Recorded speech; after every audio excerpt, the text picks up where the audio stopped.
Good afternoon, everyone.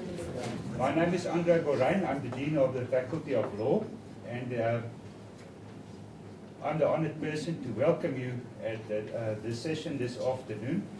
And what is this all about? Well, you're going to have an interesting debate this afternoon dealing with this pertinent question: is drug control essential to realize the right to health? Which is an extremely important and controversial aspect of the debate. So I'm sure you will have great fun this afternoon to deal with this particular challenging subject. Now, the session has been Damien. I thank you.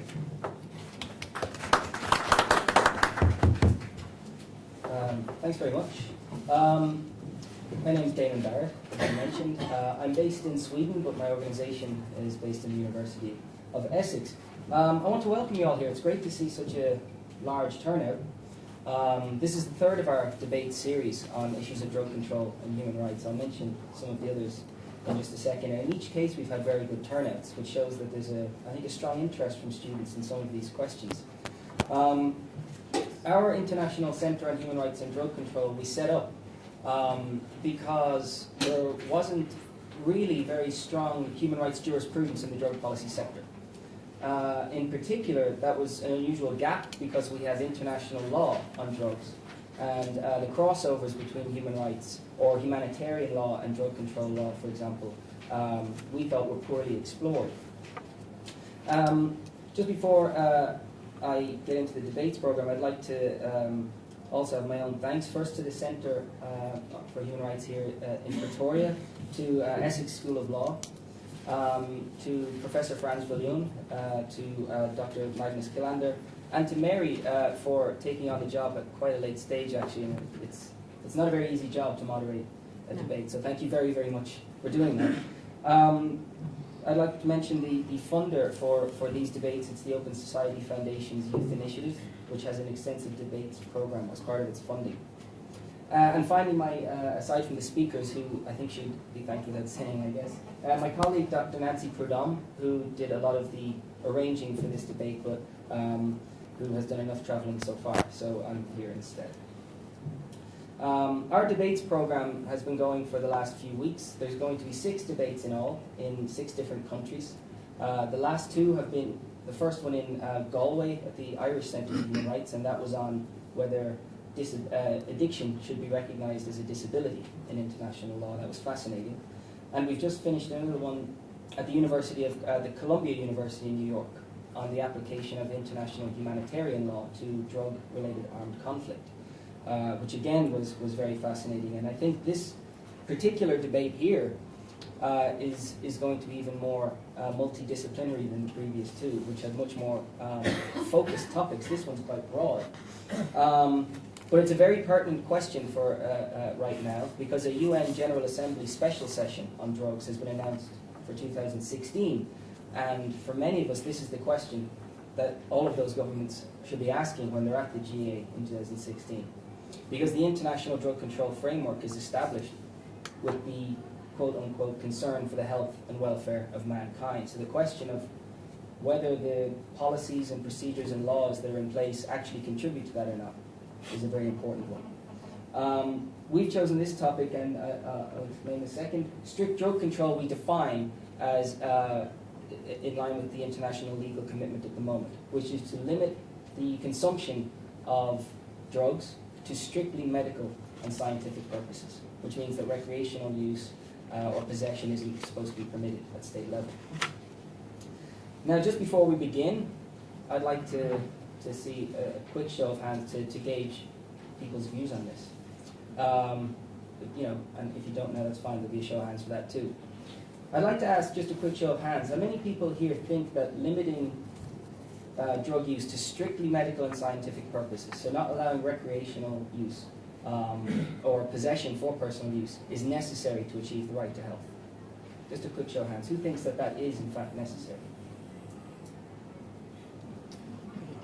Have we actually got none, or are people a bit nervous? How many people don't, I'll skip to this, how many people don't know, are unsure whether limiting drug use to strictly medical and scientific purposes is necessary for the realization of the right to health? Many just don't know. or have no opinion on the matter. Sorry, just to clarify, Uh-huh. the drug that we're talking about. Okay, so we're talking Certainly about not the ones you take. cannabis, heroin, cocaine, these drugs. Okay, so I see. Okay. I thought it was ARV. I needed to take a step back. Okay, the drugs we're talking about are all the ones you're not allowed to use. Okay? So we're not talking, unless you want to bring it up later in questions, we can talk about alcohol and tobacco. But let's talk about cannabis, heroin, and cocaine. The three that in fact really kicked off the system we currently have. The three that were really of concern to governments. So let's try that again. Thank you very much for that. And many people think that not allowing people to use those and strictly limiting their use to medical and scientific purposes is necessary to achieve the right to health. Ah, right. You should have introduced this debate instead of me. Now, how many people think that it's not necessary? How many people think that that's not necessary? Okay. And how many don't know? Or just have no opinion? So that's where we're starting off with. Mr. Niang has a majority in his favor at the beginning.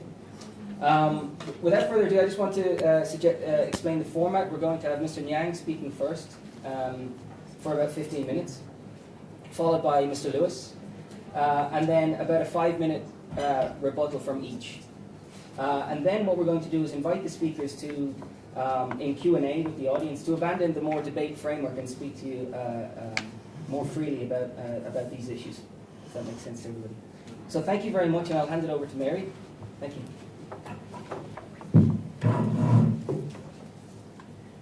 Thanks very much. I was asked to do this just about 76 hours ago. And I was very interested to do it because I actually have lived in the world of peripheral teenagers and adolescents who, despite all their assertions to the contrary, I'm quite certain are partaking of these drugs in various forms in one way or another. And I'm very interested in how it relates to how people, in fact, relate to each other and general health.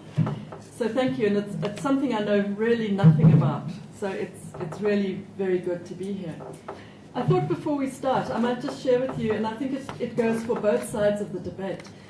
My favorite quote from a theorist who I think has certainly profoundly influenced how I've thought about AIDS and a whole range of things, Stuart Hall, who talked about metaphors of transformation. And he said metaphors of transformation must do two things. First, they must allow us to imagine what it would be like when prevailing cultural, social, and political values are challenged and transformed, when the old social hierarchies are overthrown, old standards and norms disappear, and new meanings and values, social and cultural configurations begin to appear. And second, such metaphors must also have an analytic value. They must provide for us new ways of thinking about the social and symbolic domains in this process of transformation. Show us how to think in a non-reductionist way. The question is, what alternative metaphors do we have for imagining a new social, cultural, and economic politics, and how do we upturn the symbolic order and from it create a new understanding of a radically transformed society and our role and position within it? And I thought both of those ideas about metaphors of transformation actually apply to whether you believe that drugs should be controlled strictly because societies have changed since the first drug protocols came out, or whether you don't agree. So I think the debate is going to be very interesting. I took the liberty of shortening the CVs of the two speakers I'm going to introduce, but the full CVs have been circulated, and so you do have them. So we're going to start with Mr. Niang, who is the regional representative for the United Nations Office on Drugs and Crime in Southern Africa. Prior to this, he was the senior legal advisor and special assistant on the UN International Criminal Tribunal for Rwanda. He was also a prosecutor and a judge in the Regional Tribunal of Dakar, Senegal. He has published widely in law reviews and is well versed with the UNODC's mandates and the International Crime and Drug Conventions. And you have 15 minutes starting now. If you wish. Otherwise, you could talk from here if you would feel more comfortable. Just, you need to turn your microphone. Thank you very much, Chair.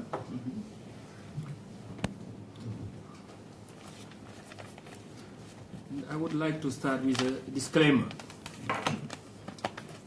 I am sitting here in my personal capacity and not as an official voice of the United Nations Office on Drug and Crime, UNODC. But I should also hasten to add that this disclaimer is only half genuine. So I dissociate myself with UNODC because I'm not an expert on drugs. Then I would not want to embarrass a reputable organization that has forged over time very sound policies and practices on drug issues. I am, however, totally indebted to UNODC because the very little I know on drugs is thanks to that organization. I am therefore like a child who dismisses his mentor to enjoy the pride of standing on its own, but with the certainty that the mentor is just standing by.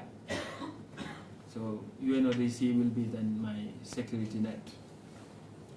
The main thrust of the position I will be developing here in this forum, so will be heavily drawing on UNODC advocacy position. So this say I have the honor to defend that position. Strict drug control is essential to realize the right to health. Of course, I was a little bit hesitant, and I even thought that I may have lost a bit of my mind when I accepted this role. Not so much because it's a daunting task, but standing before an audience of students and being the one associated with the words strict control, being the defender of that, meaning being the defender of the established order, is usually tantamount to buying oneself a ticket of unpopularity. I have been once a teenager, so with my schoolmates, I sang the lyrics of Bob Marley and Peter Tosh when it was very trendy. They legalized marijuana in Jamaica, and the song even say something like marijuana is good for asthma, is good for tuberculosis, and whatnot. So I know that the youth are usually expected to go against the so-called established order. And this, I think, is something normal, because the youth look forward to a bright future, and the present is never bright. Change is exciting. However, I also think that not every change yields great benefits, and the youth know it.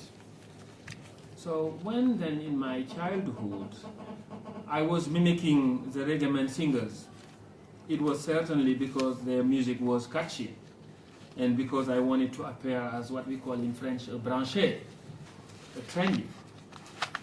I might then have been even ready to support their agenda for marijuana legalization out of sympathy for the dreadlocks. But this did not extend to craving personally for marijuana. I was aware of the danger associated with drugs, and I wanted to stay healthy. And I believe that this is also the same even in this audience.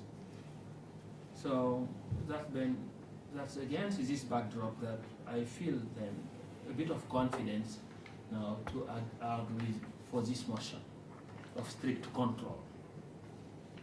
But we've used the words drug control. So why drug control?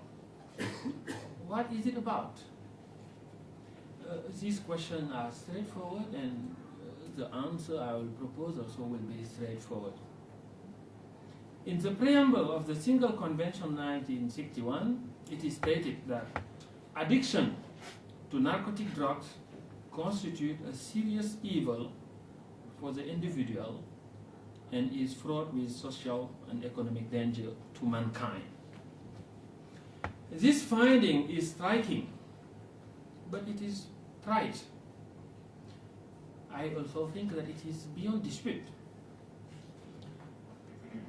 The response it has called for from the international community was no different from the usual response any society forges to tackle the evil it faces.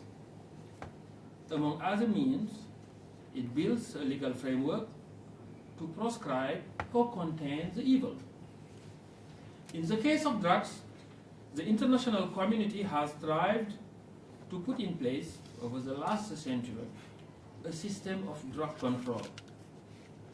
Through the three universal treaties, right now referred to as the 1961 Convention, the 1971 and the 1988, state parties have committed themselves to limiting the use of a number of substances listed as drugs to medical and scientific purposes only. What does it mean? It means that outside this legal perimeter, activities ranging from production, distribution, sale, or possession of those controlled substances will attract criminal liability. And I can refer specifically to the Article 36, Paragraph A of the 1961 Convention. And of course, one question begging answer is whether there is anything wrong with this. And it is the answer to this question that throws us now at the heart of this controversy. And I will give you my take.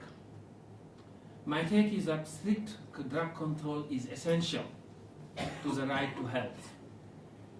And at the risk of redundancy, it seems to me that if drugs use outside medical supervision is a health hazard, it must be subjected to strict control for the sake of protection of the health of people, and particularly the most vulnerable people. This is what we do for antibiotics and many other medications that require medical prescriptions. And nobody questions that. There is ample evidence that the controlled drug affects the brain seriously, provokes psychiatric disorders with often severe behavioral consequences for vulnerable populations. Can we then, just 1 second, imagine a world where whoever wants drug just walks in a shop or a drugstore and gets his dose from the shopkeeper? A shopkeeper who would not necessarily have any medical competence and training in pharmacology. Leaving the use of drugs uncontrolled as suggested by the doctrine of legalization would be, in my view, unreasonable. In fact, even among the proponents of drug liberalization, it may be rare, if it exists, to hear a voice advocating a total free market for drugs. The argument they set out is more subtle than that. It usually revolves around the following criticism against the legal regime. And let me quickly just take you through those criticisms. One is that the current system is unrealistic and ineffective. And since the war on drugs will never be won, one must look at other ways of addressing the problem. Two, the system is not sufficiently victim protection oriented. Three, the human rights dimension is not central to the fight against drugs. And four, the system applies double standards.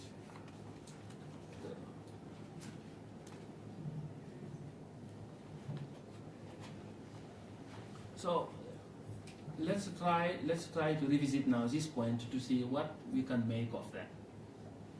And starting with the first one, how realistic and effective is the current system?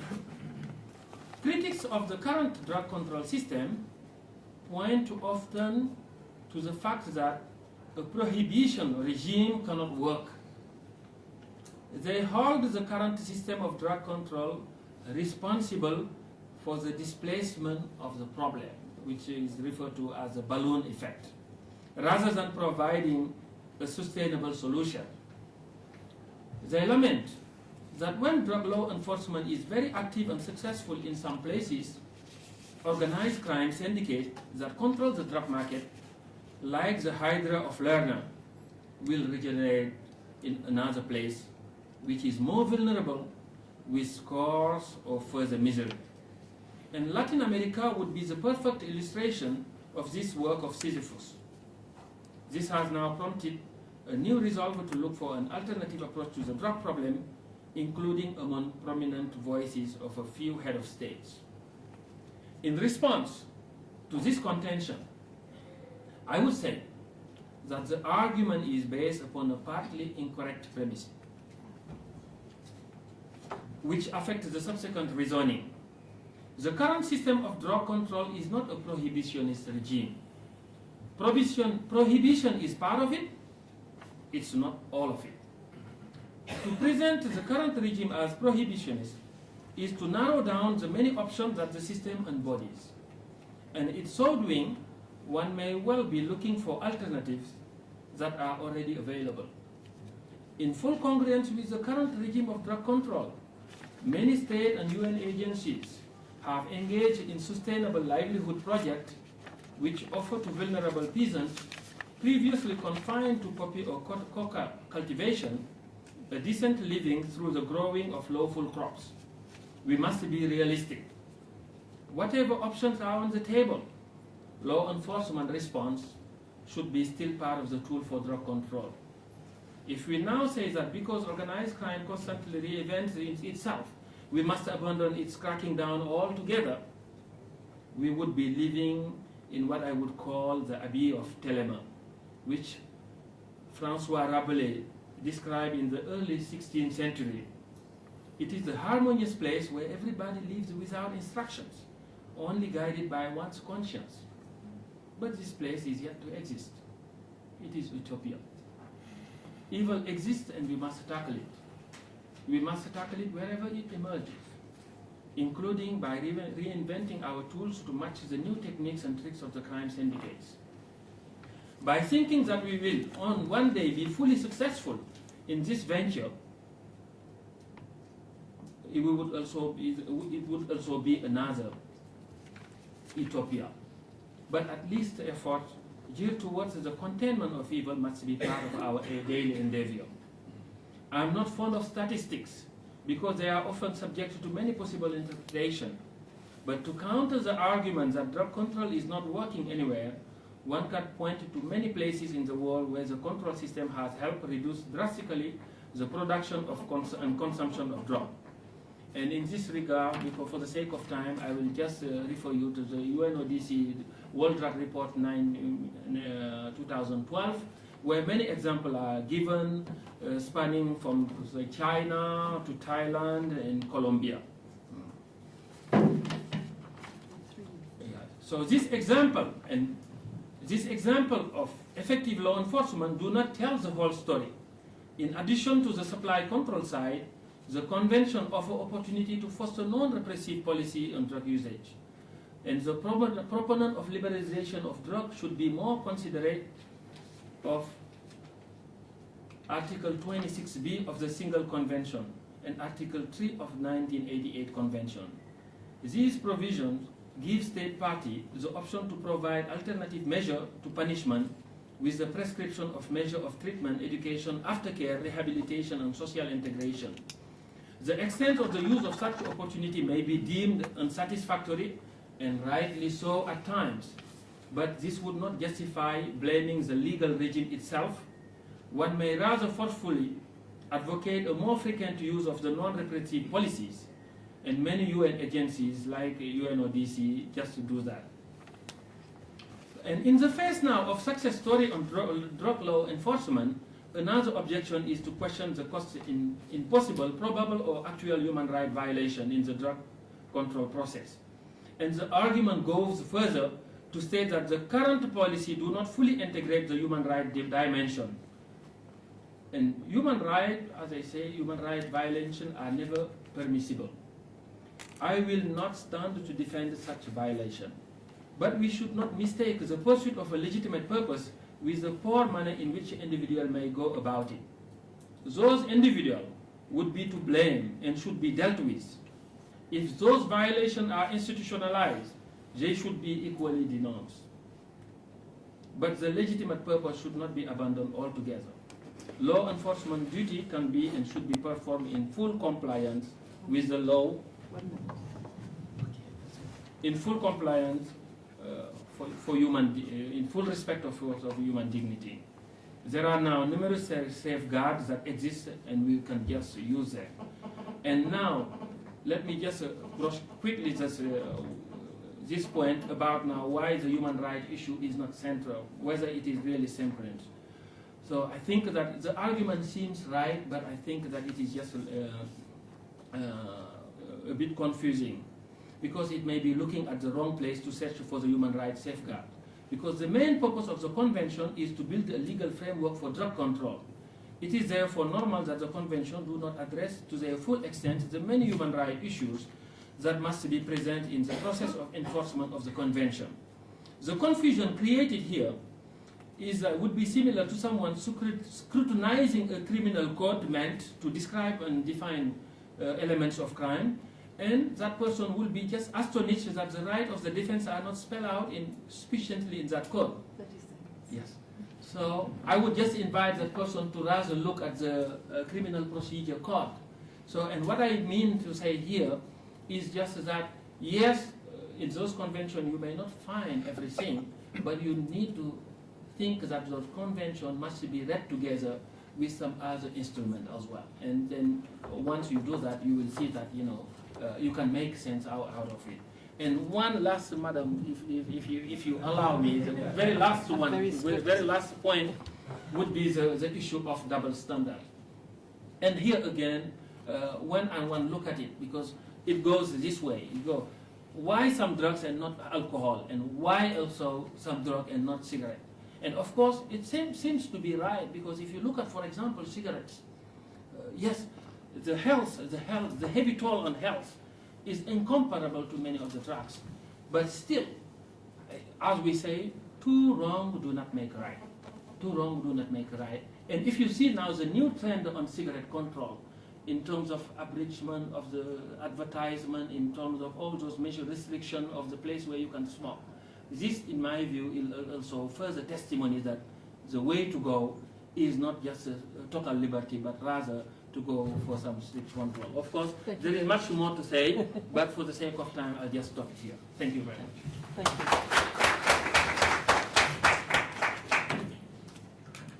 Thank you very much. I'm afraid I tend to be rather strict on time, but there'll be lots of time afterwards. Thank you very much for that. To perhaps challenge that position or give us a different view is Mr. Stephen Lewis on my right. He is the co-founder and co-director of AIDS Free World. He serves as the board chair of the Stephen Lewis Foundation and has recently served as the commissioner for the Global Commission on HIV and the Law. Mr. Lewis was the UN Secretary General Special Envoy for HIV and AIDS, the Deputy Director of UNICEF and Canada's Ambassador to the United Nations. He is the recipient of many awards and the author of the book Race Against Time, and you have 18 and a half minutes. Thank you, Madam Chair. I love these chairs that they've given us. I feel as though I could be the judge in the Pistorius trial. On the other hand, the bail hearing would be over by now if I had been thus appointed. I have utterly no expertise whatsoever. I share that with Mr. Mandiaye. In fact, I've never taken a single drug in my life. And I'm 75 years old, and that's probably the only virtue I have ever absorbed. I'm not so much going to take a position in the debate, although I think the position will be fairly clear, as to move from the theoretical to the practical and talk about what this so-called strict drug control really means.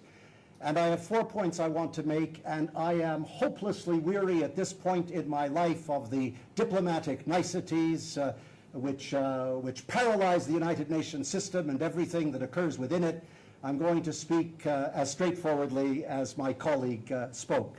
Number one, strict drug control, as practiced by many governments, destroys the right to health. It is absolutely impossible to manage the juncture between strict drug control and the right to health.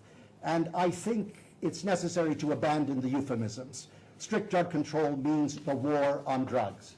And if you look at the fascinating Global Commission on Drug Policy, which reported in the middle of 2011, and had on it a most impressive array of individuals, stretching from Kofi Annan to Louise Arbour, the Human Rights Commissioner, to Michel Kazatchkian, who headed the Global Fund and is now the UN Special Envoy on HIV/AIDS in Eastern Europe and Russia, and has a particular knowledge of drugs. All of these people signed a document, the opening sentence of which was as follows: "The global war on drugs has failed with devastating consequences for individuals and societies around the world."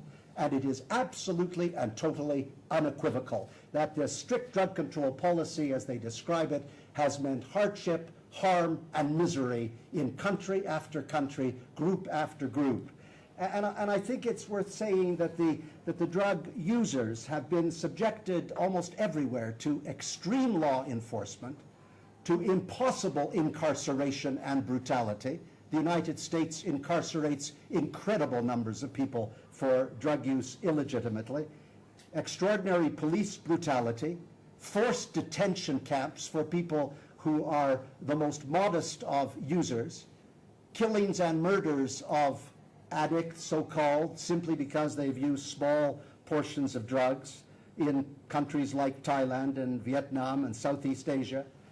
I was, as the chair was kind enough to point out, a commissioner on the Commission on HIV and the Law. We traveled through 7 regions of the world.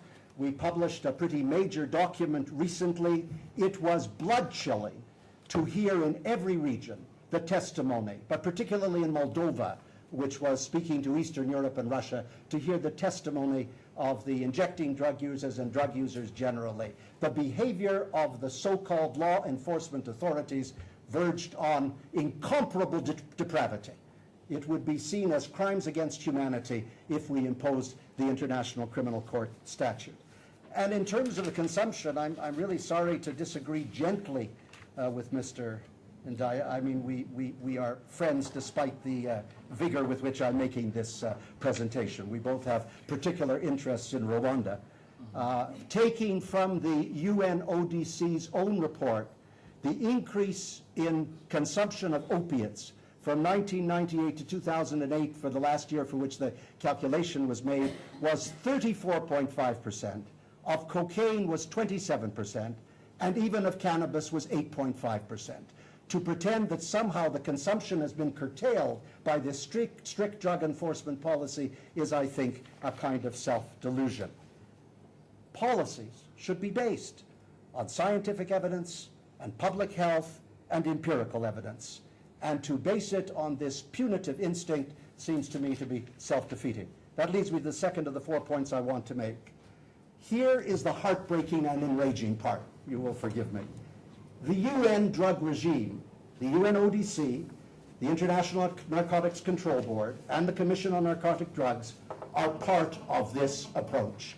And that's painful. It doesn't mean that an individual representing the UNODC is part of the approach, obviously, but the basic and fundamental complicity of these groups in the law enforcement, the war on drugs approach, is clear for everyone to see. And there is a significant abandonment of human rights. There's no understanding in the 3 narcotics conventions that the Universal Declaration of Human Rights guaranteed the right to life, guaranteed the right to health, guaranteed the right to a fair trial, guaranteed the right to due process, guaranteed against torture, guaranteed against cruel and inhumane punishment. All of these things transcend the so-called strict control of drugs and the imposition of the war on drugs. And yet, none of this is taken in a serious way. You're a wonderful judge whom I know, whom I know somewhat and have great admiration for, Navi Pillay, who is now the United Nations High Commissioner on Human Rights. Navi Pillay said, Drug users do not forfeit human rights. And that is exactly what has happened. They have forfeited human rights because regimes around the world cannot contain themselves from brutality. And apart from the unlovely silence around what is happening to drug users, let me take a specific example. Let's look at Russia for a moment.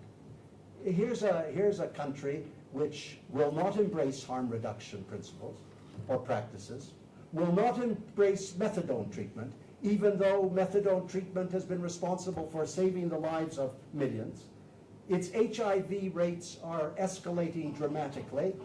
The major jump in HIV at the moment in the world is as a result of injecting drug use. It's so bad in Russia that of the $800 million they apportioned for HIV and AIDS, 1% went to injecting drug use, and yet injecting drug use is seen as responsible for 85% of the new infections. It is criminal behavior, and everyone knows it. So what I want to ask is where's the voice of UNODC and of the other drug groups in the UN system? The executive director of UNODC, Yuri Fedotov, is Russian. Russia made a very large contribution to the UNODC, and suddenly the executive director was Russian. By the way, this is not unusual in the UN system. I'm glad to give you other examples. But where in the world is his voice? Why has he not publicly said that the head of the Soviet Union, Putin, is behaving in a fashion which is not only delinquent, but indefensible and possibly criminal, because so many people are dying unnecessarily as a result of the refusal to introduce harm reduction policies? Where are the voices of the United Nations system, taking on frontally those who they know are wrong? That's one of the things which has always most worried me about multilateralism, the refusal to confront the reality that they all know exists, and to play this game of silence and complicity. I was in Moscow to speak not long ago about the questions of the drug control conventions and what was happening in Russia, and the stories that poured out from the drug users, the injecting drug users, lovely people who should be seen as patients, not criminals. And the things that had been done to them were frankly hair-raising. Our regional commission on HIV and the law met in Moldova. The UNODC didn't even come. It is the center of the discussion on drug resistance and on drug control. None of the major drug agencies even bothered to condescend to attend. The government of Russia didn't attend. In other areas, other UN agencies have attended, but not in this case. It makes me very sad because UNODC in its report under health says UNODC promotes integrating drug treatment into mainstream health and social welfare systems and ensuring that treatment, care, and rehabilitation programs are accessible to all who need them. So if that's the policy that UNODC follows in principle, why isn't that policy pursued when there is such an obvious violation in a country like Russia? How can you put this rhetorical stuff on paper and never act on it? I'm sure that's purely a consequence of my own obvious agitation.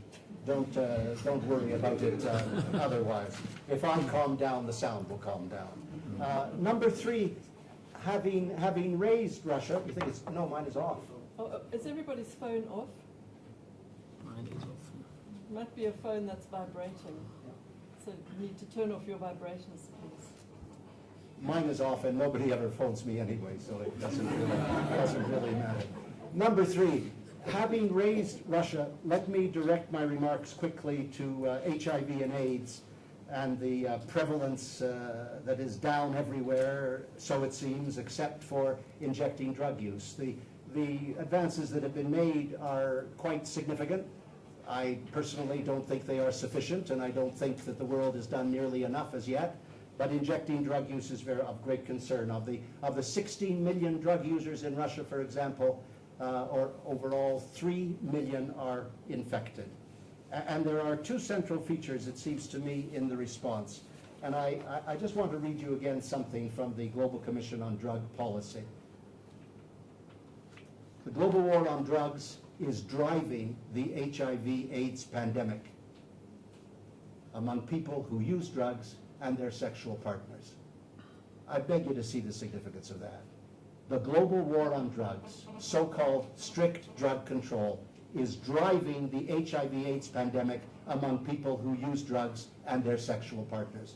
And these are thoughtful people who have analyzed and studied the problem and come to this conclusion.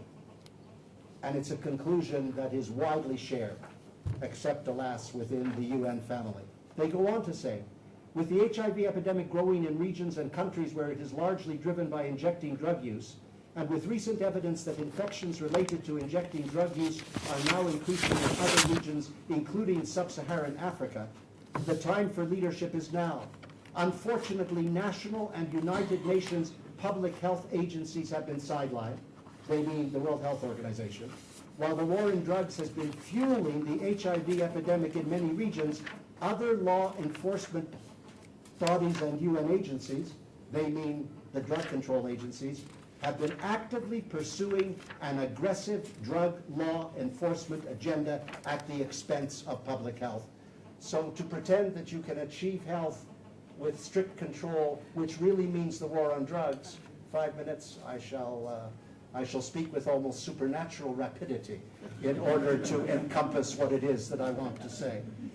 There are two things that flow from this.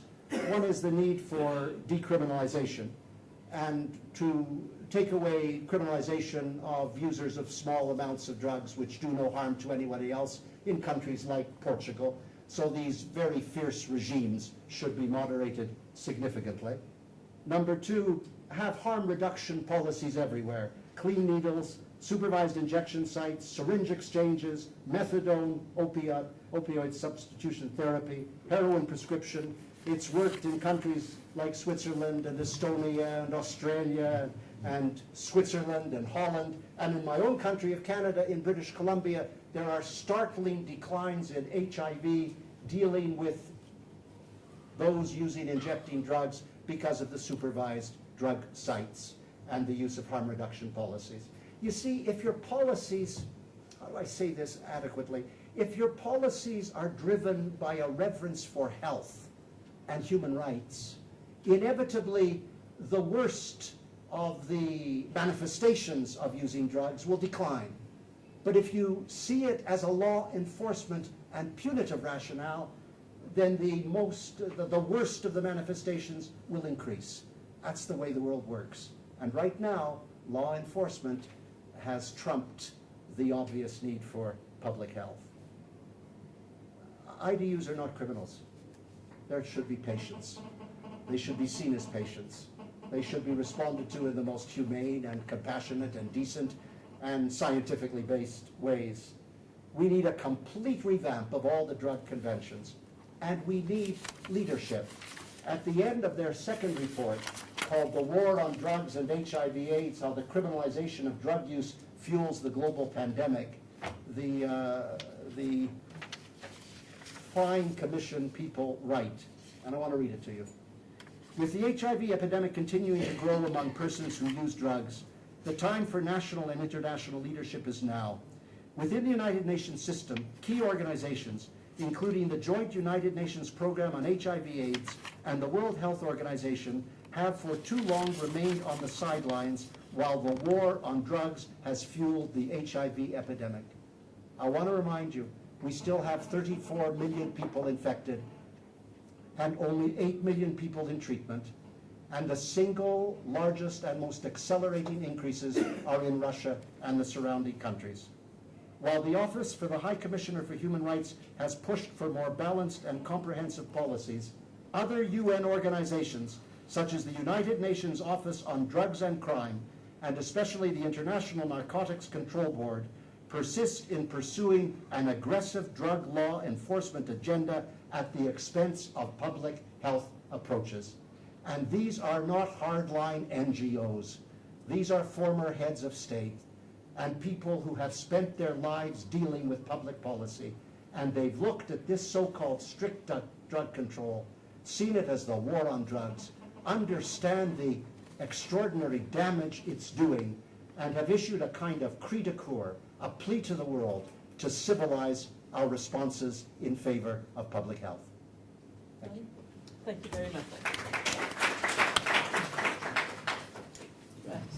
I hand the floor back to our first discussant to rebut that. So with 5 minutes.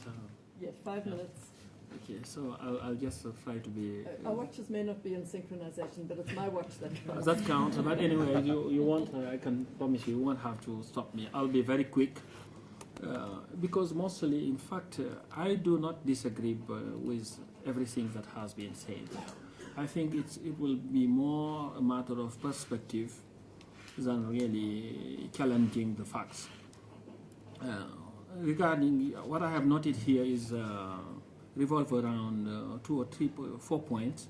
The first one is about the drug policy have failed everywhere. Is it true? The second one is that the reference has been made to the injustice to drug users, particularly in respect of this unacceptable behavior of law enforcement almost everywhere. The role of the UN agencies in this process, and lastly the HIV.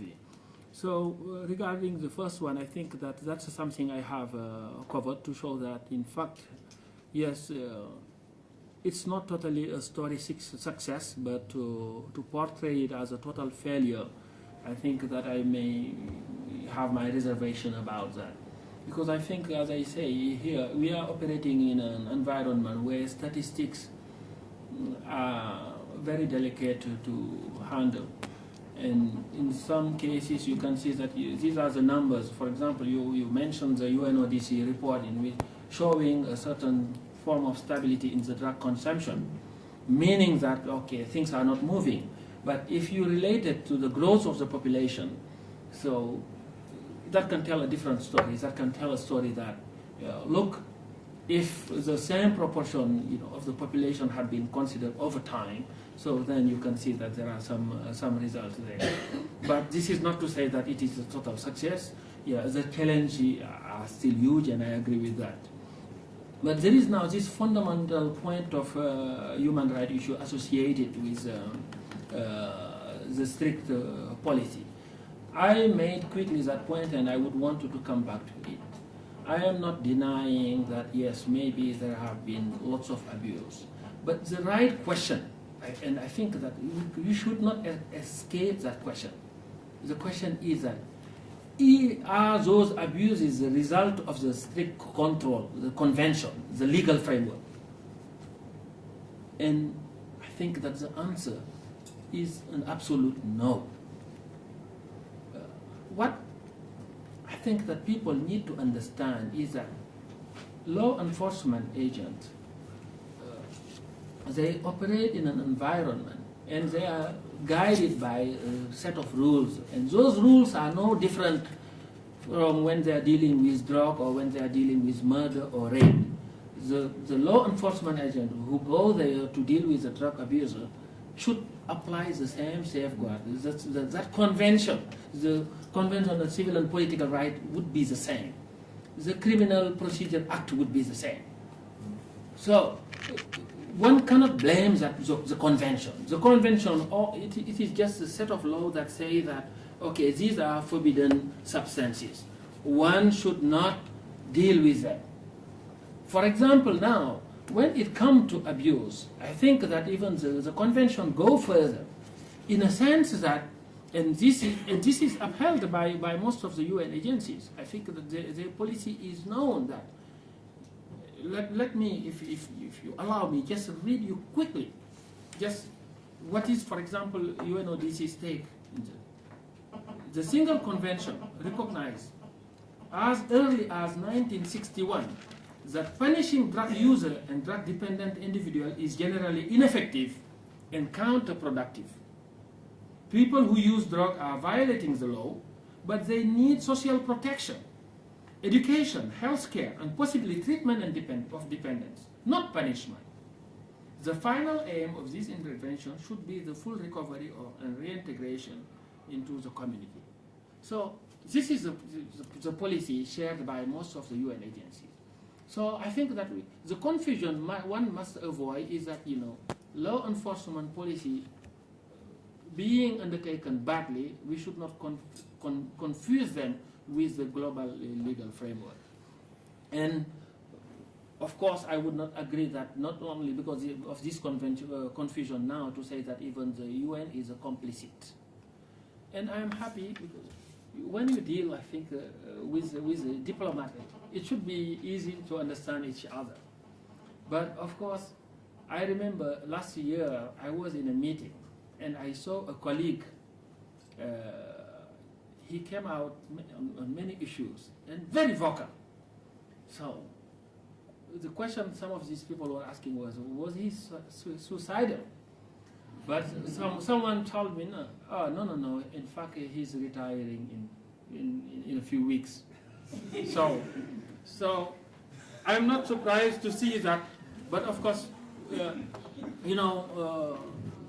from the other side, issues are really bluntly. But I think that you see there are some rules that guide diplomacy.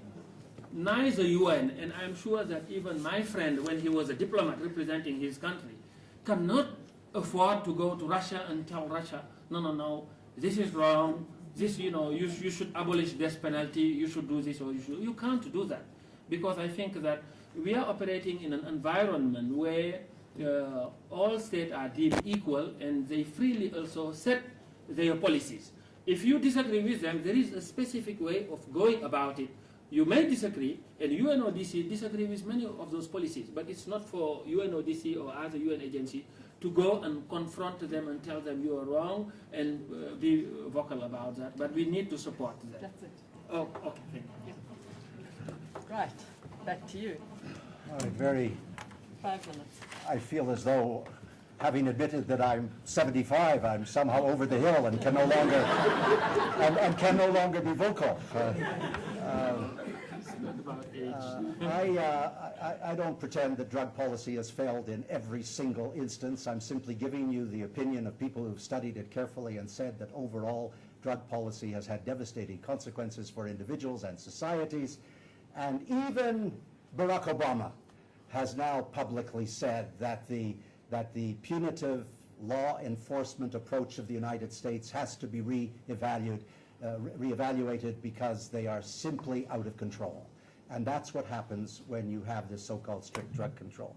But let me come back to the business about my friend says he doesn't decry the abuses, but can they be attributed to the legal framework?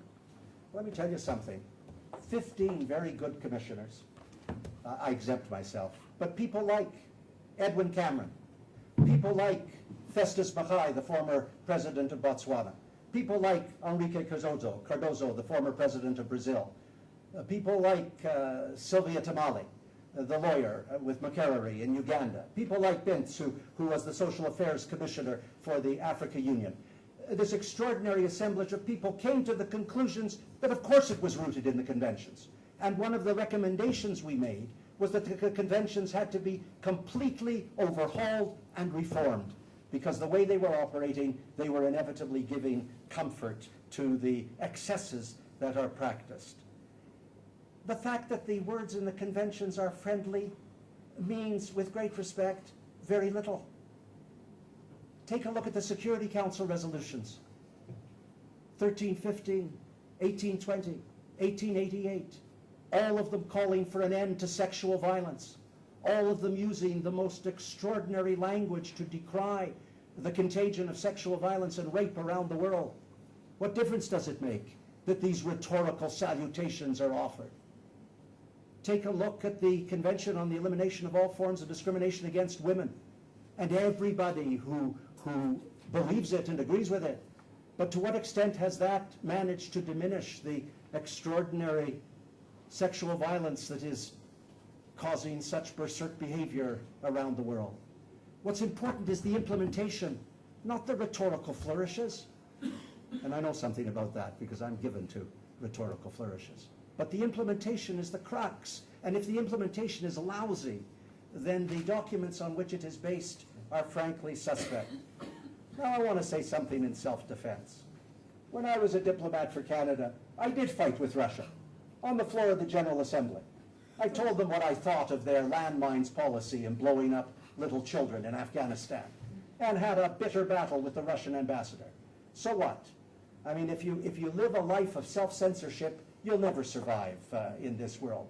And one of the mistakes the United Nations makes, if I may be permitted, is self-censorship, is the inability to see that you can press things forward and take strong stands, and it's possible. Now, I was lucky when I was the envoy on HIV/AIDS in Africa. I was reporting to Kofi Annan, and he defended me.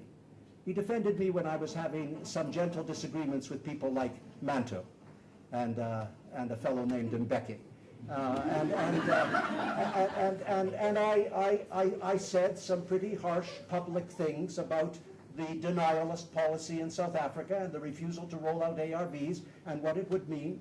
And everybody said to me, you can't say those things publicly, Stephen. And I said, what do you take on these jobs in the UN system for, the UN family, if you can't honorably, within the context of an agency, be tough? I've seen it in UNICEF, I've seen it in UNDP, and I've seen it elsewhere. And one last point, and I sense a looming presence on my left. Michel Sidibe is the executive director of UNAIDS. I know him very well. We worked together at UNICEF for years. Michel has been going country to country and talking about the policies that prejudice the lives of men who have sex with men and sex workers. And he's done that in a fashion which is entirely laudable and has demonstrated that you can take positions with countries because that's what the UN Secretariat should do. Otherwise, they are reduced to relative inconsequence. And there's enough inconsequence in this world. That's all, Madam Chair. Thank you.